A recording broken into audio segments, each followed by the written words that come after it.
추수감사절이 들어있는 그 11월을 우리는 감사의 달이라고 부릅니다. 매일매일 감사하면서 살아야 하지만 한 해가 저물어가는 특별히 이 한 달만큼은 감사하는 일에 더 관심을 갖자라고 하는 의미에서 그렇게 약속을 한 것 같습니다. 그 중에도 우리는 오늘 추수감사 주일로 예배를 드리고 있습니다. 지난 한 해 동안에 매 순간마다 지켜주시고 인도해 주시고 필요를 채워주신 하나님께 우리의 마음과 물질로 감사를 표현하며 하나님께 예배 드리는 날입니다. 풍성한 감사의 마음으로 하나님 앞에 나오신 여러분 모두의 하나님의 놀라운 은혜가 넘쳐나기를 바라고, 감사주일 예배를 드리는 가운데 여러분 마음에서 잃어버리고 살았던 원망과 불평과 짜증 속에 가렸던 그런 감사가 다시 돌출되어져서 여러분 내면을 가득 채우고 갈 때는 말할 수 없는 기쁨과 감격으로 돌아가는 시간이 되기를 주님의 이름으로 축원을 드립니다. 유대인 지혜 문서인 탈무드에 보면 세상에서 가장 지혜로운 사람은 늘 배우는 사람이고 세상에서 가장 행복한 사람은 감사하며 살아가는 사람이다 라는 글이 있습니다. 이 세상에서 행복한 삶을 살아가고 싶어 하지 않는 사람은 하나도 없습니다. 진정으로 행복해지기를 원한다고 한다면 감사를 잊지 말아야 한다는 것이죠. 하나님을 모르는 사람, 세상 사람들도 비록 자신이 그렇게 살지는 못하지만 감사하며 살아야지, 원망하는 것, 불평하는 것보다 감사하며 살아야지 하는 일에 모두 다 공감을 합니다. 그렇다고 한다면 예수 믿고 구원받은 하나님의 백성으로서의 저와 여러분은 얼마나 더 감사하며 살아야 할까 하는 것입니다.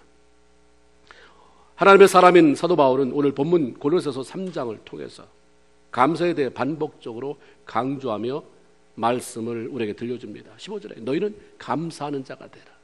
16절에 너희는 감사하는 마음으로 하나님을 찬양하는 자가 되라. 17절에 너희는 무엇을 하든지 하나님 아버지께 감사하는 자가 되라. 감사하라고 하는 말을 한 번도 아니고 두 번도 아니고 세 번씩이나 거듭거듭 반복해서 말씀하시는 이유는 그만큼 감사가 중요하다고 하는 거죠. 부모가 아이들한테 똑같은 말을 반복으로 하면 아이들은 그걸 못하면서도 잔소리를 들어요.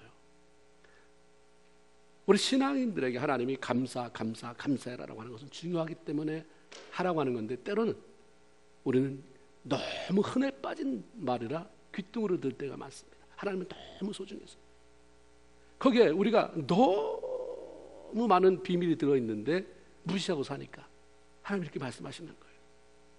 그러면 우리 성도들에게 감사하는 삶을 살아가는 것이 왜 이렇게 중요한가 하는 것입니다. 아주 너무 단순해요. 그것은 하나님께서 원하시고 기뻐하는 일이기 때문입니다. 저와 여러분 구원받고 최소한 하나님의 사람이라고 말한다고 한다면, 천국을 소망하며 사는 사람이라고 한다면 한 가지 공통점이 있어야 됩니다. 하나님이 기뻐하는 일이라면 목숨 건다. 아멘입니까? 왜 오늘날 교회가 문제가 많습니까? 왜 교회 다툼이나 분열이 있습니까? 하나님이 기뻐하는 일에 목숨 걸기보다는 내 자존심에, 하나님이 원하지 그러나 내 자존심이 허락 안 해요. 자존심 first and next가 하나님이고 뭐고, 되면 하는 거고 안 하면 못 하는 거고. 우리가 하나님이 기뻐하는 일이라고 한다면 일단 그걸 행하는 데 목숨 걸어야 돼요. 사도 바울은 에베소서 5장 10절에서 주께 기쁘시게 할 것이 무엇인가 시험하여 보라라고 말씀합니다. 시험하여 보라라고 하는 말이 테스트가 아니에요. find out이에요. 찾아라. 그냥 넉놓고 되면 되고 안 되면 안 되고, 교회 갈 수 있으면 가고 말고 싶으면 말고, 하고 싶으면 하고 말고 싶으면 말고가 아니라 적극적으로 하나님이 뭘 원하시는지, 뭘 기뻐하시는지를 찾아내라. 너의 삶 가운데서, 내가 일일이 성경에 다 쓸 수 없지만 너의 삶 가운데서, 내가 가정에서, 내가 지금 섬기는 그런 회사에서, 직장에서, 사업에서 이렇게 하면 하나님이 기뻐하겠구나 찾아내라는 것입니다. 그런데 하나님은 시편 50편 23절에서 감사로 제사 드리는 자가 나를 영화롭게 하나니, 라는 말을 통해서 하나님의 마음을 아주 그냥 솔직히 알려주세요. 내가 뭘 좋아하는 줄 아느냐? 나 감사하는 걸 너무 좋아한다. 근데 감사하는 걸 너무 기뻐한다. 우리가 지금 찾고 있잖아요. 뭘 하나님을 기쁘시게 할까? 근데 하나님이 알려주세요. 난 네가 감사하는 걸 너무 기뻐해. 너무 좋아해. 우리가 이런 말 많이 합니다. 예수 믿으면 하나님 앞에 영광 돌리는 삶을 살아야 된다. 그래서 우리가 기도할 때도 주께 영광이 되게 하옵소서. 근데 영광이 뭡니까? 라고 말하면 그거 있잖아요. 영광. 그러니까 영광이 뭐냐니까요. 그냥 영광. 우리는 모르는 거예요. 뭐가 영광인지 모르고 그냥 어쨌든 좋은 거예요. 영광. 영하고 광을 띄어서 너무 길게 하면 더 영광스러운 거예요. 우리는 영광이 뭔지 알아야 되는데, 그렇죠? 여기 말씀하잖아요. 감사로 제사 드리는 자가 나를 뭐하게 한다? 영광스럽게 한다. 영화롭게 한다. 기쁘게 한다. 주님께 영광 돌리는 삶 살면, 감사하면 영광 돌리는 삶이 된다는 거예요. 이게 뭐 어렵냐는 거예요. 이게 뭐가 답답할 일이냐? 도대체 하나님이 영광 돌려야 될 일이 뭔가, 뭐 이렇게 복잡하게 생각할 거 없잖아. 내가 대답했는데, 내가 알려줬는데. 감사 못할 사람이 어디 있어요? 신명기 30장 11절에 보면 내가 오늘날 내게 명령한 이 명령은, 신명이니까 율법서죠. 오늘로 말하면 성경이에요. 성경. 내가 이 성경을 통해서 너에게 이렇게 말하는, 다 적어놓은 거 있지 않느냐? 이것은, 이 명령은 내게 어려운 것이 아니다. 내게서 먼 것도 아니다. 내가 그리고 어떻게 그런 걸, 이런 거 너한테 말하지 않는다. 신명기 30장 14절에 보면 오직 그 말씀이 내게 매우 가까워서 내 입에 있으며 내 마음에 있은즉 내가 이를 행할 수 있느니라. 하나님께서 말씀하신 대로 행하며 살아가는 것이 그렇게 어려운 것이 아니고, 우리가 마음만 먹으면, 내 입술에 있고 내 마음에 있어서, 네가 그렇게 하고자 말만 하면, 그렇게 하고자 마음만 먹으면 얼마든지 할 수 있는 것들이라고 성경이 말해요. 많은 경우 신앙인으로 우리가 하나님이 명령하시는 것을 어려워서 못하지 않아요. 하기 싫어서 안 합니다. 여러분, 주일 성수 어렵습니까? 너무 힘들어요. 하기 싫은 거예요. 분노 내려놔라. 참으면 되잖아요. 그 순간 내가 하나님이 참으라니까 그냥 문을 콱 닫고 나가든 어쨌든 나 그 자리를 피해서 분노를 가라앉히고 들어오면 되는데 싫은 거예요. 왜 나만 내가 분노를 가라앉혀야 되는데, 저 사람은 왜 맨날 내가 이렇게 손해봐야 되는데, 하기 싫은 거죠. 우리가 하기 싫어서 시험이 들어요. 스스로 내가 하기 싫어서 시험 들어놓고 누구 때문이라고 갖다 걸어 붙이니까 그 사람이나 나나 그 모양 그 꼴로 살아가는 것입니다. 그런 것들을 좀 잘라내고 나가는 믿음의 거장들이 좀 나와야 되는 거 아닙니까? 그래서 보여줘야 되는 거예요. 말하지 않아도 보면서, 맞다, 저 사람만 보면 나는 내 영혼이 정화가 된다. 나도 맨날 뭐 사람이 어떻게 그렇게 해? 뭐 바쁜데 어떻게 그렇게 해? 애 키우면서 어떻게 그렇게 해? 저 사람은 그렇게 하고 있네. 도전이 되고 하나님의 회개 자리로 나가게 하는 그런 사람이 필요하잖아요. 하나님을 영화롭게 하는 것은 감사로부터 시작이 되어지고, 또 우리가 감사하며 살아가는 것은 그렇게 어려운 것이 아니라 마음 먹으면 할 수 있다. 이게 성경이 하시는 말씀이에요. 예수님께서 예루살렘을 향해 가실 때에 사마리아 근처에서 10명의 문둥병자들이 찾아왔어요. 그들이 아주 한 목소리로 그들 모두의 간절한 소원을 외칩니다. 예수 선생님이요, 우리를 불쌍히 여겨 주십시오. 예수님이 고쳐주셨습니다. 모두 너무 기뻐요. 만져보니까 진물 나던 그 피부가 금방 달라졌잖아요. 오랫동안 떨어졌던 가족을 만나기 위해서 정신없이 가는데 그중 한 사람이 갑자기 제정신이 돌아온 거예요. 내가 이렇게 가면 안 되지. 내가 인간이라면 최소한 고맙다는 말을 그분에게 드리고 가야지. 그리고 예수님께 돌아왔습니다. 자기의 병을 고쳐주신 그 주님 앞에 성경에 보니까 발 아래 엎드려 굉장히 겸손하게, 그리고 아주 진심으로 고맙습니다. 정말 고맙습니다. 고맙습니다. 그때 예수님이 괜찮다 이랬어요. 우리 같으면 우리가 뭐 너무 그러니까, 상대방이 너무 그러면 그러지, 뭘 이걸 가지고 괜찮아, 났으면 됐어, 이럴 때도 주님은 탁 정색하시고, 10사람이 다 고침을 받지 않았느냐. 그런데 왜 너 혼자 하느냐? 9명은 어디에 갔느냐? 이방인 이 사람 외에는 하나님께 영광을 돌리러 온 사람이 없느냐라고 말씀합니다. 감사할 줄 모르는 인간에 대한 안타까움이 그 말씀에 그냥 묻어나오잖아요. 예수님은 고침받은 자들이 감사하지 않은 것을 괘씸하다 이렇게 말씀하지 않았어요. 왜 하나님 앞에 영광을 돌리러 오지 않느냐는 거죠. 왜 하나님 앞에 영광을 돌리지 않느냐는 거죠.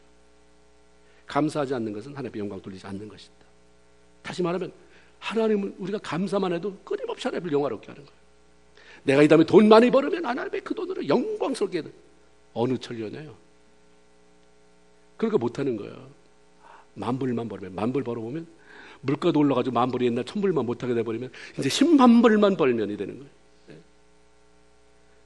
내가 언제 그렇게 해놨느냐? 하나님이 그러는 거예요. 그 자리에서 감사하면 그게 충분히 나를 영화롭게 한다. 아멘입니까? 근데 왜 원망하고 사세요? 영화롭게 못할 짓을 왜 하면서 사냐는 말이에요. 예수님은 고침받은 사람들을 향해서 하신 말씀이 바로 우리에게 하신 말씀이에요. 네가 예수 믿는 사람이라면 대단한 걸 하려고 하지 말고 감사한 마음을 나한테 표현하는 훈련을 해라. 그럼 우리가 언제 감사해야 되는가? 하나님은 데살로니가전서 5장 18절 말씀을 통해 범사에 감사해라. 범사가 뭡니까? 범을 만났을 때입니까? 예. 매 순간이에요. 매 순간. 좋을 때만이 아니라 힘들고 어려울 때, 감사할 수 없는 상황이 벌어졌을 때도 감사해라. 여기서 때 우리가 부딪히는 거죠. 아, 감사하면 하나님 영화롭게 한다면 쉽네. 근데 네가 마음에 들 때 말고 마음에 좀 안 들어도, 힘들 때도, 어려울 때도, 무엇보다도 어려울 때 감사할 수 있어야 된다는 거죠. 진정한 감사는 삶이 어렵고 상황이 힘들어졌을 때 변함없이 나오는 감사입니다. 그런 감사는 진실해요. 하나님의 마음을 움직이는 힘이 있습니다. 기도 백날하고 원망하는 것보다 기도 별로 못하는데 감사가 기도가 되게 하면 거기에 파워가 일어나는 줄로 믿습니다. 하박국 3장 17절 18절을 보면 비록 무화과 나무가 무성하지 못하며 포도나무에 열매가 없으며 감담나무에 소출이 없으며 팥에 식물이 없으며 우리의 양이 없으며 외양간에 송아지가 없다 할지라도 나는 여호와로 말미암아 즐거워하며 나의 구원의 하나님으로 인해서 기뻐할 것이다. 하박국 선지자의 고백입니다. 내가 원하는 것이 충족되지 않을지라도 오직 나는 나의 구원자 되신 하나님 때문에 기뻐할 것이다 라고 고백합니다. 내가 당연히 기대했던 게 안 되는데 무슨 감사가 그렇게 나오겠습니까? 근데도 그건 내 기대일 뿐이지, 나보다 더 나를 잘하시고 나보다 더 나를 잘되게 하시기를 원하시는 하나님이 지금 이 순간에 외양간에 배겨 있게 만든다면 난 그것조차도 감사. 왜 사람들이 어려움이 있을 때 그렇게 기도하는가? 여러분 어려울 때 왜 기도하십니까? 하나님이 주신 이 어려움은 나에게 기회입니다. 이 기회를 통해서 내가 믿음이 자라가게 하시고 이 어려움을 통해서 하나님이 영광 받기를 소원합니다 하고서 작정하고 기도하십니까? 아니에요. 거의 이 수준이 되려면 굉장히 힘들잖아요. 빨리 넘어가게 해주세요. 빨리 해결해 주세요. 빨리 급해요. 하나님 빨리 이러느라고 평소에 기도하다가는 하나님이 안 되겠으니까 이제 하나님을 독촉한다고 작정 기도하잖아요. 작정하다도 하나님이 너무 느긋하면 그 다음에 하나님 막 흔들라고 이제 그 다음에 그 음식까지 겹쳐서 하는 거예요. 막 흔들어야 돼. 그럼 왜 어려움이 해결되지 않으면 기뻐하지 못하는가? 왜 감사하지 못하고 원망하고 그러다 하나님을 떠나는가? 조건을 걸고 기도하기 때문입니다. 조건은 내가 거는 게 아니에요. 사실은 하나님이 거는 거지. 해줄 수 있는 사람이 조건을 걸어야지 해결할 수 없는 내가 조건을 걸어놓고 해주려고 하는 사람이 아무 대답 없으니까 자기 혼자 실족해버려요. 내가 언제 조건 걸으라고 했냐? 네가 걸어놓고 왜 네가 그렇게 난리를 치냐? 하나님 이렇게 해주시면 야야 그런 소리 하지도 말아라. 그냥 내려놓고 그냥 감사나 해. 우리 다 해줄 능력, 내가 뭘 할 능력이 없는데도 내가 무슨 조건을 걸어요. 하나님 아닌 자신이 만들어 놓은 조건이 충족되지 않는 한 결국 감사를 못하는 거죠. 어떤 조건 때문이 아니라. 그래서 예수 믿는다고 한다면 하나님께서 나를 죄 가운데 구원하셔서 천국 백성이 되게 하신 그 한 가지 이유 때문에 기뻐하고 감사할 수 있는 것이 저와 여러분의 감사와 그런 신앙이 되어야 할 줄로 믿는데 우리 모두가 그런 자리에 서기를 주님의 이름으로 축원을 드립니다. 우리 다니엘을 잘 아시잖아요. 비록 포로로 잡혀온 사람이지만 충성스럽게 지혜롭게 일 처리를 잘해서 바벨론 왕의 신임을 받고 있었고, 그렇기 때문에 다른 사람들의 절대적인 시기의 대상이 됐습니다. 그래서 다니엘을 죽이려고 하는 모함이 시작되었는데, 그것은 앞으로 30일간 바벨론에 거주하는 사람이 왕 외에 누구에게든지 자기가 섬기는 신에게조차도 무엇을 구하면 사자굴에 던져버린다는 규정을 만들고 왕으로 하여금 얼떨결에 도장을 찍게 만든 것입니다. 결국 하나님 앞에 기도하지 않으면 죽는, 살 의미를 못 느끼는 다니엘 한 사람 죽이려고 나라가 발칵 뒤집힌 거죠. 이런 위기 상황 속에서 다니엘이 한 일이 뭡니까? 다니엘서 6장 10절에 보면 다니엘이 그 문서에, 그 조서에 왕의 도장이 찍힌 것을 알고도 자기 집으로 돌아가서, 그리고 위층에, 옛날 성경에는 다락방이라고 되어 있고 새 성경에는 윗방에 올라가서 예루살렘으로 향한 성전이 있는, 하나님의 임재를 상징하는 성전이 있는 그 성전을 향한 창문을 열고 하루에 3번씩 전에 하던 대로 하나님 앞에 무릎 꿇고 기도하며, 이게 끝이 아니에요. 그 다음에 붙인 게 뭡니까? 그 하나님께 감사하였더라. 기도까지 다니엘처럼 나도 할 수 있다. 다니엘은 기도만 하지 않았어요. 감사했어요. 그 감사가 다니엘의 기도를 능력 있게 만든 것입니다. 왜 기도해도 능력이, 막 기도했는데 힘이 빠지는 거야? 감사의 꼭지를 안 닫으니까 힘이 다 빠져나가죠. 이 쬐매 힘들다고 침이 흥건하게 튀게 했는데 다 돼야 될 거 아니에요. 콜라병에 콜라를 가득 따랐으면 다른 게 뭔 소용이에요? 뚜껑 안 닫으면 다 김 빠져서 이게 뭐야? 톡 쏘는 맛을 원했는데 그게 안 되는 건 뚜껑을 안 닫은 거죠. 이렇게 내가 힘있게 기도했으면 하나님 뭔가 역사가 일어난다. 그렇게 역사가 일어날 만큼 기도했는데 감사의 뚜껑을 안 닫으면 그게 쫙 김 빠지는 거예요. 다니엘이 기도하잖아요. 그리고 하나님 앞에 감사로 딱 뚜껑을 닫아요.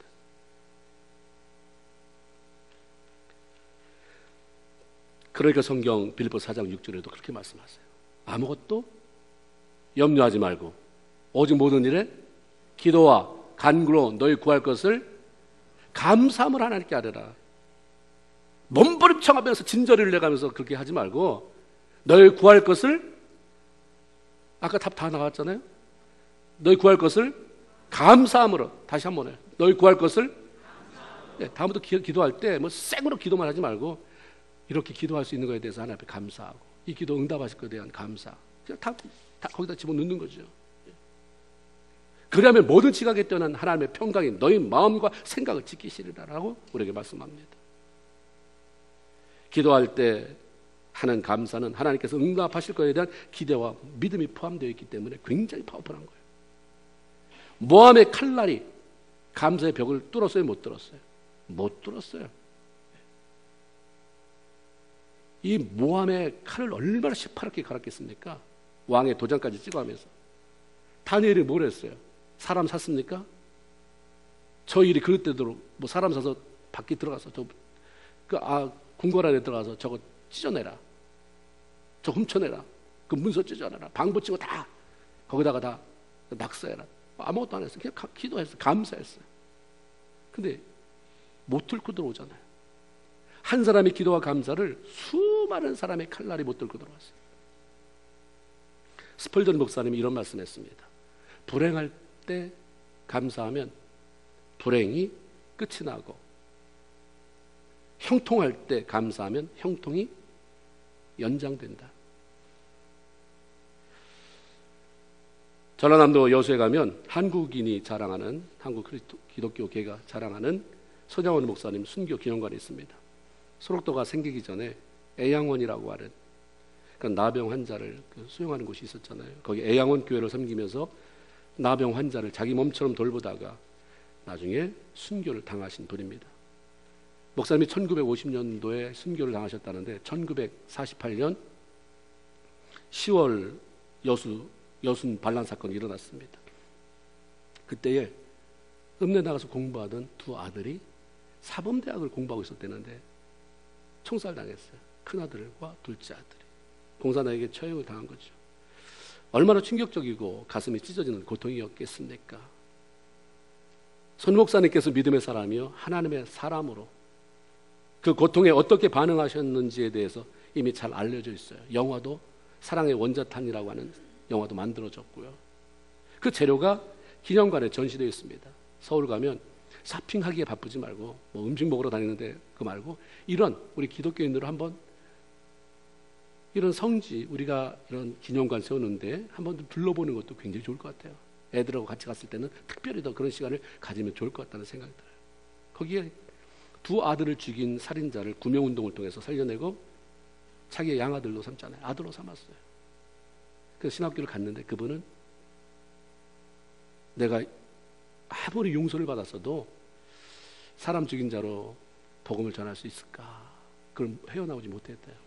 그리고 그냥 그분은 그냥 그렇게 평범하게 사시다가 그 아들을 낳는데 그 아들이 신학교 갔는데 그 아들도 역시 많은 고민하고 그러다 결국 이제 밖으로 나오셨어요. 요즘 많이 알려졌고 많이 인터뷰도 하고 그러시는데 하여튼 자기 아들을 죽인 살인자를 양아들 삼은 거죠.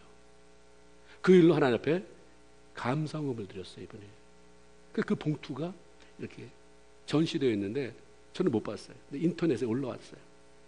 인터넷에 그분이 너무 열심히 찍으려고 이렇게 많이 이렇게 주변이 잘라졌는데 제가 보인 부분에 이렇게 써 있어요.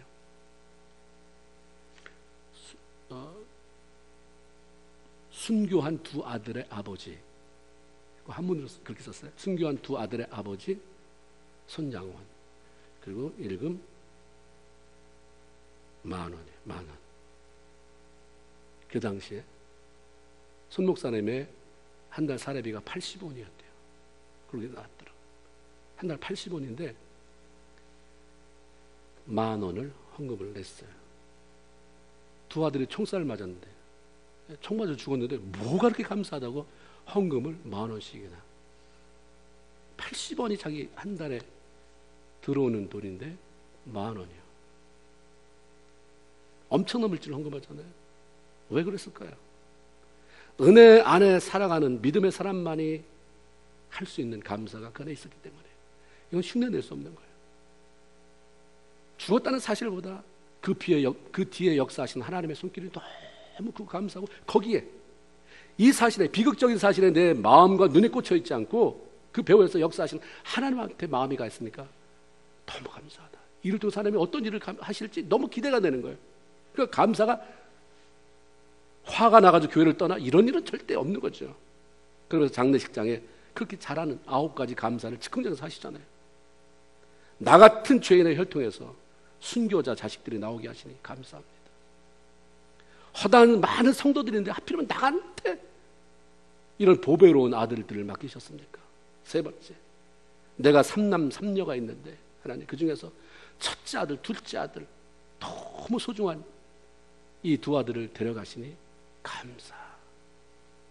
한 아들 순교해도 가문의 영광이라고 하는데 이거 귀한데 두 아들을 순교하게 하시니 하나님 감사.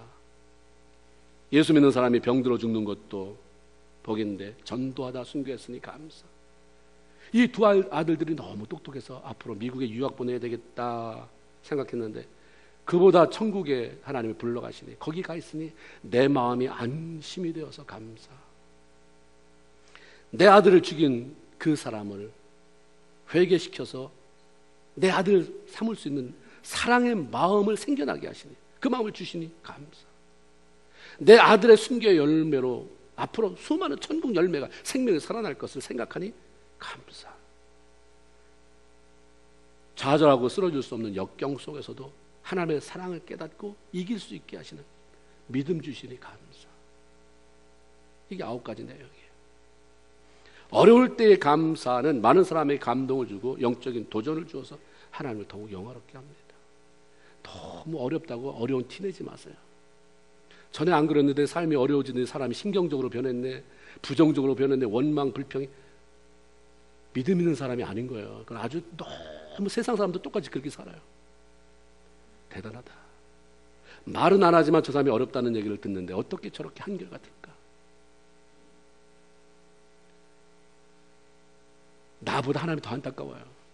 그렇게 사는데 네가 감사해서 내가 영화롭긴 하지만 너 삶을 바라보면 내가 안타까운데 조금만 기다려라. 조금만 기다려라. 조금만 더 힘써라. 너의 그 모습을 통해서 살아날 사람이 있다. 교만이 깨지고 다시 하나님 앞에 돌아와야 될 사람이 있으니까 네가 내 대신 그 일 좀 해달라. 조금만 참아달라. 그러시는 거죠. 우리가 하나님 앞에서 감사하는 삶을 살아가는데 방해하는 것은 욕심입니다. 욕심. 남보다 더 잘나고 싶은 욕심, 남보다 좀 더 잘 살고 싶은 욕심, 더 많이 소유하고 싶고 더 좋은 것, 더 좋은 조건에서 살아가고 싶은 욕심을 떨쳐내지 않으면 있는데도 불구하고 좋은 차 타고 좋은 집에 있는데도 불구하고 상대적인 빈곤입니다. 나만 뛰어넘으면 괜찮은데 남과 비교해보면 그 욕심 때문에 나는 못 사는 것 같아요. 나는 이민 온 지 30년이 됐는데 쟤는 이민 온 지 5년 만에 차 좋은 거 뭐 있죠? 그거 뽑았네, 그거 뽑았네. 이렇게 되는 거죠. 욕심이잖아요. 욕심이 잉태한 즉 아름다운 삶을 낳고, 이거 아니에요. 그거는 내 생각이에요. 여러분의 생각이에요. 욕심이 잉태한 즉 죄를 낳고요. 그럼 죄는, 우리는 예수 믿는 사람 자꾸 죄를 털쳐내려고 하는 사람인데 뭘 자꾸 욕심이라는 죄를 갖다 더덕더덕 붙입니까? 나는 죄는 안 져. 근데 좀 욕심은 있지. 그게 죄예요. 우리 맨날 그러잖아. 나는 죄 안 져. 그래서 남 무슨 뭐 바람났네 뭐 했네 그러면 막 버티는데, 너는 글쎄 나는 욕심이 좀 있다는 게 흠일까? 그렇죠? 민수기 11장 4절로 6절에 이런 말씀이 있습니다. 광야에 살아가는 이스라엘 백성들에 대한 모습이에요. 그들 중에 섞여 사는 다른 인종들이 탐욕을 품음에 이스라엘 자손들도 다시 울며 가로되 누가 우리에게 고기를 주어 먹게 하랴. 우리가 애굽에 있을 때는 값없이 생선과 오이와 참외와 마늘, 부추, 파 이런 거 먹은 게 생각나거늘 이제는 우리의 기력이 다하여 만나 외에는 보이는 것이 아무것도 없도다. 지금 광야입니다. 광야. 농사 지을 수 없어요. 물도 구할 수 없어요. 근데 하나님이 때를 따라 만나 내려주시잖아요. 필요할 때마다 반석을 쳐서라도 물에 솟게 하세요. 이것만 베풀어 주신 것도 얼마나 감사합니까? 그런데 그런 상황 속에서 고기 타령이에요. 그런 상황 속에서 부추 먹고 싶다. 마늘 먹고 싶다. 파. 여기 파가. 저 만나를 파에다가 파 송송송송 쓸어놓고 마늘 좀 집어넣고 그렇죠? 그걸 먹은 다음에 참외를 디저트로 먹으면 얼마나 좋을까? 하나님이 사랑스러우시겠어요? 여러분 지금 나는 파 불평 안 한다, 마늘 불평 안 한다, 이건 굉장히 어리석은 그런 말 우리는 그런 말을 할 게 아니잖아요. 우리는 그래서 나는 마늘 가지고 파 가지고 부추 가지고 불평 안 하기 때문에 나는 불평 안 하는 사람이다. 웃기고 계시네요. 우리는 또 다른 파가 있어요. 내 나름대로 또 다른 파, 또 다른 마늘, 또 다른 부추, 또 다른 오이, 또 다른 참외, 그거 달라고 하는 게 있잖아요. 주시는데도 불구하고. 이런 사단이 왜 났습니까? 4절 아까 읽을 때 그렇게 됐어요. 탐욕을 품음에 욕심부터 시작되는 거예요. 잘 나가다 갑자기 욕심이 생기니까 그래 내가 이게 뭐 하는 짓이냐 이렇게 돼버리잖아요. 하나님의 은혜를 한순간에 불평으로 바꿔놓는 것은 욕심입니다. 그러니까 그 많은 감사의 조건 속에서 불기둥이 있었잖아요. 구름기둥이 있었잖아요. 만나, 메추라기, 만나 또 생수 다 있었잖아요. 그럼에도 불구하고 원망. 그로 인해서 결국은 하나님의 진노를 사고 재앙을 받고 그 다 쓰러지는 일들을 경험하게 돼요. 하나님이 내린 거라고 말하지만 결국 자기가 끌어들인 것입니다. 자기가 불러들인 거. 재앙아 와라, 재앙아. 난 축복 필요 없다. 그렇기 때문에 내가 이렇게 열심히 욕심부리며 원망하고 불평하는 거다. 혹 여러분 그렇게 살지 않습니까? 기도는 축복 주시옵소서 해놓고 집에 가서는 저주하 와라. 난 그렇게 안 하는데요. 원망하며 사는 게 그렇다는 거예요. 불평하며 사는 게 그렇다는 것이고 욕심내며 사는 게 그렇다는 거예요. 누가 정했는데요? 하나님이. 축복 누가 주시는데? 하나님이. 축복 주시는 분이 이렇게 하면 그건 축복이 안 된다, 이렇게 정해놓고 성경에 우리에게 알려주시잖아요. 감사는 자신이 원하는 모든 것을 갖게 된 사람이 하는 것이 아니라 소유와 상관없이 은혜 가운데 사는 사람이 하는 것입니다.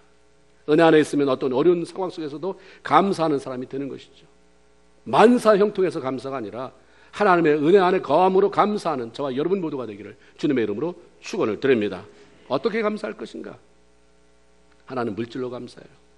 마태복음 6장 21절에 보면 내 보물이 있는 곳에는 내 마음이 있느니라고 하십니다. 사람이 이 땅에서 살아가면서 자기 생명만큼이나 아끼는 게 물질이에요. 그렇기 때문에 사람이 자기의 돈을 어디에 쓰는지를 보면 내 관심이 내가 뭘 사랑하는지를 알 수 있어요. 여러분 그냥 어디다 돈 많이 썼네, 뭐 어떤 이거 말고요. 한번 어디다 내가 돈을 썼나? 기본적으로 뭐 집세다, 물세다 이런 거 빼놓고 내가 그냥 나가는 돈 중에 어떤 돈이 많이 나가는가? 담배 피우는데 술 많이 나가나? 술 마시는데 돈이 많이 나가나? 옷 사 입는데, 아니면 외식하는데 어디에 많이 나가나? 거기에 관심이 많은 거죠. 그거에 내가 좋아하는 일에 돈을 쓰게 돼 있지, 싫어하는 일에 이 너무 돈 주체할 수가 없네, 이렇게 쓰지는 않거든요. 그렇죠? 그러니까 주님이 내 물질이 있는 곳에 내 마음이 있다고 하시는 거예요. 학개서 2장 8절에 보면 하나님이 이렇게 말씀하세요. 소유권을 주장하잖아요. 이 땅에 다 낼 거니까 그 안에 금도 낼 것이요 은도 낼 것이다. 만군의 여호와의 말이다. 학개서 2장 8절에 이렇게 말씀하세요. 이렇게 말씀하신 하나님이 출애굽기 23장 15절에 보면 너희가 내 앞에 올 때 빈손으로 내게 보이지 말아라. 이게 또 뭔 말이에요? 다 하나님 거라면서 그런 하나님의 뭐가 우리가 애써서 버는 돈 그 몇 불이 뭐가 필요하다고 내 앞에 빈손 보이지 말아라. 그 말은 네가 이 땅에 제일 사랑하는 게 돈이니까 하나님을 물질보다 더 사랑하고 하나님을 향한 감사의 마음을 원한다고 하는 뜻인 거죠. 하나님이 하나님 앞에 물질을 드릴 때, 그 뭐 헌금으로 드리든 구제헌금으로 드리든 선교를 하든 가난한 사람하고 나누든 예수의 이름으로 물질이 누군가에게 전달될 때 그 돈의 액수를 보는 게 아니에요. 그 마음을 보는 거예요. 그래서 사도 바울이 억지로 하지 말아라. 인색함으로 하지 말아라. 얼마큼을 하든 자원하는 마음으로 기쁜 마음으로 해라라고 말씀하는 것입니다. 또 하나는 말로 감사해요. 에베소 5장 4절에 보면 누추함과 어리석은 말이나 희롱하는 말이 마땅하지 아니하니 너희는, 예수 믿는 너희 우리 모두는 오히려 감사하는 말을 해라. 누추한 말, 어리석은 말의 대표적인 것이 원망입니다. 본인 스스로는요 고상한 척 하잖아요. 아주 고상한 척해요. 지적인 척해요. 그리고 의협심이 많은 척해요. 다른 사람한테 기죽지 않으려고 그냥 막 말도 어쨌든 붙여서라도 이렇게 하고 살아요. 그런데 말에 감사가 없고 원망뿐이라고 한다면 그 사람의 내면, 그 사람의 본래적인 모습은 추한 거예요. 그렇게 고상을 떨고 있지만 하나님 볼 때 아이고 추한 것 같으니라고, 추한 것 같으니라고. 누가 원망하면. 그러니까 너무 뭐 브랜드네임 입으려고 하지 마시고, 뭐 너무 곱게 차리고 겨울려고 하지 마시고, 추한 것 없으세요. 추한 것, 원망하는 것, 어리석은 거예요. 그거. 그러면 곱다, 참 곱다. 지금 그렇게 말씀하실 거 아니에요. 주님 앞에 곱다, 예쁘다 소리 들어야지 사람한테 이거 얼마 주고 샀는데 이 말을 너무 좋아하지 마세요. 깨끗한 우리가 이런 마음을 가지고 있는 것, 그 안에서 깨끗한 말이 나오는 것 굉장히 중요합니다. 누에는요 씨를 어디서 뽑아낼까요? 입에서 뽑아낼까요? 똥꼬에서 뽑아낼까요? 예? 누에가 입에서 뽑아낸다고 그러잖아요. 누에는 자기 입에서 뽑아내는 실로 집을 짓는 거예요. 꼬치를 입에서 뽑아내는 그것으로 집을 짓는 거예요. 사람도 자기 입에서 뽑아내는 그것으로 자기 인생을 엮어가는 것입니다. 누에가 깨끗한 씨를 뽑아내면 비단 집을 짓는 것이고 더러운 씨를 뽑아내면 거지 같은 집을 짓는 거 아니겠어요? 그건 당연한 거죠. 저는 어렸을 때 우리 옆집이 누에 키우고 거기 가서 누에 키우는데 뽕잎 따서 그 달게 쓸어주고 이런 거 하면 먹을 걸 많이 줘가지고 우리 동네 애들은 거기 다 갔었어요. 그 철에는 다 가서 애기 때는 아주 어릴 때는 물이 묻어 있는 걸 주면 안 되니까 다 닦아가지고 그 제가 칼질을 굉장히 잘합니다. 쓸어가지고 그거 줘야 돼요. 그 다음에는 이제 따서 주고 그 다음에는 다 컸을 때는 가지채 꺾어서 줘도 잘 먹어요. 그러면 이 누에가 실을 얼마나 이쁜지 그 누에 꼬치를 만들잖아요. 어떻게 이렇게 하얀 꼬치를 만들었을까? 입에서 하얀 실이 나왔으니까. 어떻게 이렇게 아름답고 고상한 인격을 가지고 이렇게 인생이 멋지게 늙어갈까? 하얀 실을 뽑아냈으니까요. 일생 동안 더러운 실을 뽑아내면 더러운 집이 져지는 거예요. 마찬가지예요. 신앙인으로 불행한 삶을 사는 것은 하나님이 도와주지 않아서가 아니라 불행해질 수 없는 실을 뽑아내니까, 불행해질 수밖에 없는 말을 뽑아내니까, 그렇게 하고 살아오니까 그런 것입니다. 우리가 망해서 원망합니까? 아니에요. 원망하니까 망하는 길로 접어드는 거예요. 우리가 딱 망한 걸 보고 원망하는 것 같지만 벌써 원망하기 시작하면 금이 찍찍찍찍 가기 시작하는 것입니다. 성경 수도 없이 원망 버려라, 원망 버려라, 원망 버리기 얼마나 많이 나옵니까? 민수기 14장 28절을 보면 하나님이 이렇게 말씀합니다. 내가 나의 삶을 가르쳐 맹세하노니. 하나님이 그냥 말씀해도 되는데 이게 얼마나 중요하고 그렇게 실천할 거면 내가 맹세한다. 이거는 꼭 맹세한다. 하나님의 맹세 우습습니까? 무섭습니까? 하나님이 하여튼 뭔지는 모르는데 내가 이건 꼭 맹세한다. 그게 만약에 축복에 대한 긍정적인 것이면 참 좋은 것이지만 만약에 이게 우리한테 임했을 때 부정적인 것이라고 한다면 이건 무서운 거예요. 그래서 성경에 민수기 14장 28절에 나의 삶을 가르쳐 맹세한다. 그게 뭡니까? 너희 말이 내 귀에 들린 대로 내가 시행하리니. 이걸 맹세하는 거예요. 네 말이 내가 들린 대로 그렇게 하겠다는 거예요. 그러니까 여러분이 기도할 때도 남편 예수 믿게 해달라고 그랬대. 우리 남편 저놈의 자식을 불쌍히 여겨주셔서 다리 몽댕이를 분지러서라도 이렇게 기도하지 마세요. 아니 곱게 예수 믿으면 되는 건지 무슨 다리 몽댕이가 분지러져가지고 예수 믿어야 될 일이 있어요? 우리 예수 믿는 사람에게는 말에 파워가 있는 거예요. 하나님의 천지 창조를 뭘로 했어요? 수화로 하셨습니까? 말로 하신 거예요. 태초에 하나님 천지를 창조하시니라 빛이 있으라 라고 하는 말씀을 하니까 빛이 있었고 그 말의 능력을 누구한테 준 거예요? 우리한테. 예수 믿으면 말의 능력이에요. 그러니까 여러분이 화가 나든 뭐 기분이 뭐 세상 말로 꿀꿀하든 어떻게 뱉든 말이든 그 말은 여러분 책임져야 돼요. 내가 네 말이 내 귀에 들린 대로 나는 시행할 것이다. 그러면 여러분이 뭐 하면 되는 것입니까? 약삭 빠른 짓 좀 하세요. 무슨 말? 둘 중에 하나 고르세요. 부정적인 말, 긍정적인 말. 원망의 말, 감사의 말. 사랑의 말, 미움의 말. 다 우리가 알아야 돼. 알기는 잘한다. 우리가 이제 여기서 아는 것은 이제 끝나요. 이제 행동으로 옮기는 것입니다. 사도 바울은 고린도서서 2장 7절에 그 안에 뿔을 박으며 세움을 입어 교훈을 받은 대로 믿음에 굳게 서서 감사함을 넘치게 하라라고 우리에게 말씀하십니다. 한 번, 두 번이 아니라 하루 이틀이 아니라 매일매일 우리가 사는 날들 동안 감사가 넘쳐나게 해라. 겨우 감사해 줄 거를 차차차 이게 아니라 감사가 좀 넘치게 좀 살아봐라. 매일매일 감사하는 삶을 살아감으로 하나님을 영화롭게 하고 그래서 나도 살고 남도 살리는 그런 멋쟁이 신앙인이 되기를 주님의 이름으로 축원을 드립니다. 아멘. 하나님 고맙습니다. 오늘 추수감사 주일에 저희들 불러주셔서 주님